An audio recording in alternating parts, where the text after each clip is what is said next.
Welcome. So today we're doing a deep dive into something, well, something we all get, right? The out-of-office message. Mm-hmm. That little auto reply. Exactly. And we've gathered a bunch of examples. You could almost call them artifacts of workplace communication, really? Yeah, they tell a surprising story, don't they? About how we present ourselves even when we're technically not there. Right. So our mission, if you like, Right. is to peel back the layers on these ooh replies to figure out what's really being said. And maybe what's being, carefully not said, what's hidden between the lines. Okay, so let's jump in. We've kind of organized this into what we're calling the ooh message hierarchy. Sound good? Sounds perfect. Where do we start? Tier 1. Tier 1, the humble brag. These are the ones where, yeah, they're saying they're away, but they also need you to know they're doing something super important. Ah, okay. Like, currently heads down on a strategic initiative. We found that one. Right. The translation being perhaps. Well, our notes jokingly suggest, I'm at a wine tasting, but want you to think I'm important. Or maybe slightly less cynical, but still projecting. Or how about attending an offsite? Classic.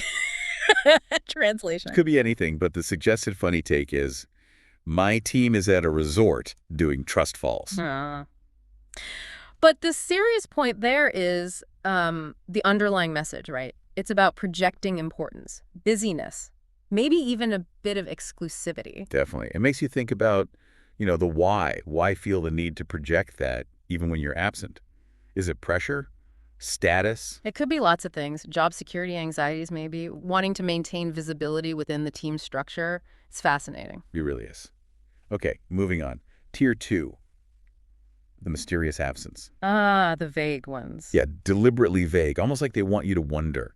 Like unplugging to recharge. Okay, translation. Could be anything. Our playful version is, I'm asleep for 72 hours straight. Or just, properly switching off, which is fair enough. Totally fair.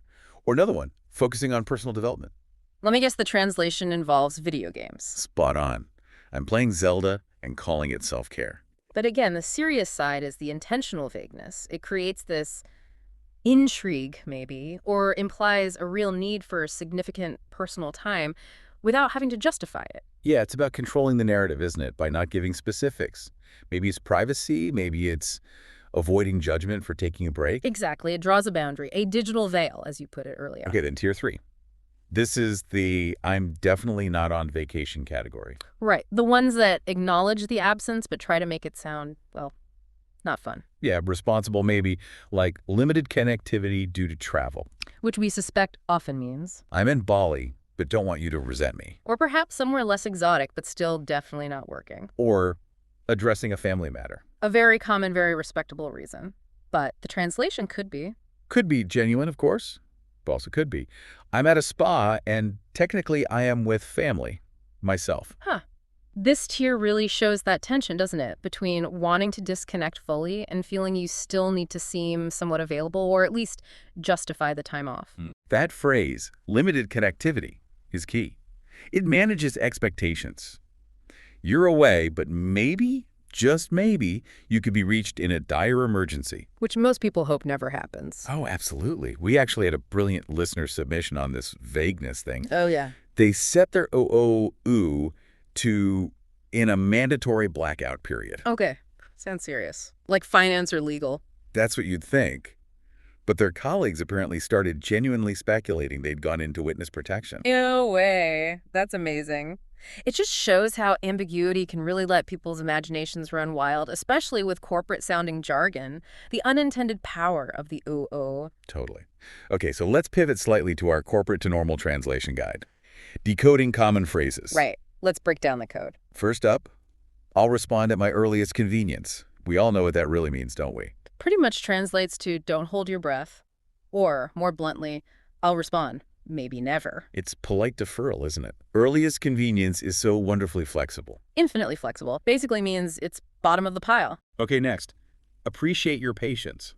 Which often feels like a slightly passive-aggressive. I do not appreciate your impatience. Yeah, Better left unsaid, usually. definitely. And the classic. For urgent matters, contact X. Ah, yes. The underlying message being, I dare you to actually bother X. And also, perhaps, my absence is important enough that someone else has to cover. good point. It subtly reinforces your own importance. Exactly. The redirection itself sends a signal. We also noted a pro tip.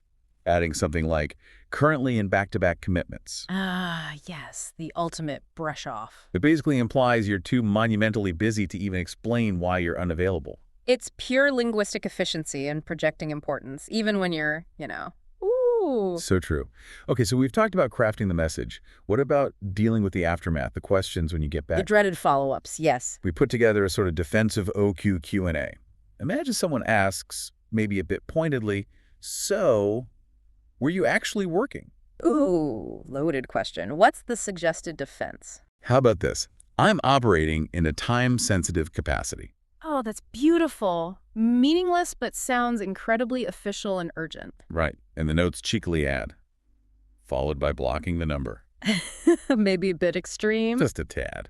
But the phrase itself is a masterclass in corporate deflection. It implies focus without specifying on what. Okay, scenario 2.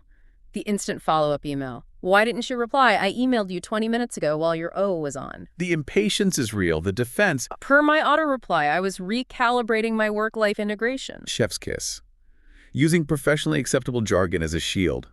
Recalibrating work-life integration sounds like a serious protected process. It does. And finally, the one we all fear. Can you just check this one thing quickly? The just one thing request? Yeah. Deadly. The suggested line is firm. My out-of-office protocol is non-negotiable. Ooh, invoking protocol. Strong move. Makes it sound official like company policy. Exactly. And then maybe. Followed by forwarding to the intern. Ugh, the intern. The traditional destination for non-negotiable requests. Someone has to do it. Poor interns. Okay, we also got some fun listener hacks. Creative uses of the UA. Like what? One listener sets theirs to in a focus sprint. A focus sprint. Okay. Apparently, their colleagues now think they're training for some kind of intense corporate mental marathon. That's brilliant. It uses the language of productivity sprint to frame absence positively. Concentrated effort, even if it's effort on relaxing. Exactly. Yeah. Which leads us nicely into our listener challenge. Ooh, Mad Libs. We ask for your best fictional UOs. Okay, let's hear them. Challenge 1. Write the most pretentious OO possible. The winner. Go on. Currently synergizing my energy with the universe. Wow. That Okay. is peak pretension. Perfectly meaningless yet profound sounding. Love it. Right. Challenge 2. Invent a buzzword for ignoring emails. This should be good. The winner. Inbox sovereignty reclamation. Inbox sovereignty reclamation. It sounds so official, It's so empowering, like you're I'm- taking back control from the email overlords. Doesn't it just? Then we ask people to share the wildest ooh you've received. Any standouts? We got a few good ones. One was simply ooh until further notice due to existential realignment. Existential realignment. That definitely stops you in your tracks. You don't ask follow-up questions to that. You really don't. It implies something fundamental is happening. Way beyond catching up on emails. And finally, a real-world example someone shared. A coworker's USO said they were currently off-grid. Okay, off-grid. Hiking, remote cabin, no signal. You'd think. But they were spotted later that day working at a coffee shop 3 blocks from the office. So off-grid was more of a state of mind? Or just wanting to avoid the office? Probably the latter. It just highlights that gap sometimes between the crafted message and the slightly more mundane reality. The desire to disconnect versus the performance of disconnection. Well put. So maybe a final thought for you listening. Yeah. As you deal with your inbox, could you craft an OC so vague, so beautifully ambiguous? That it could double as your horoscope for the week. Exactly. Give it a try. And on that note, join us next time when we'll be tackling another workplace subtlety. Yes, our next deep dive is how to nail the I wasn't listening face in meetings, a guide to strategic eyebrow movement. Looking forward to that one. See you then.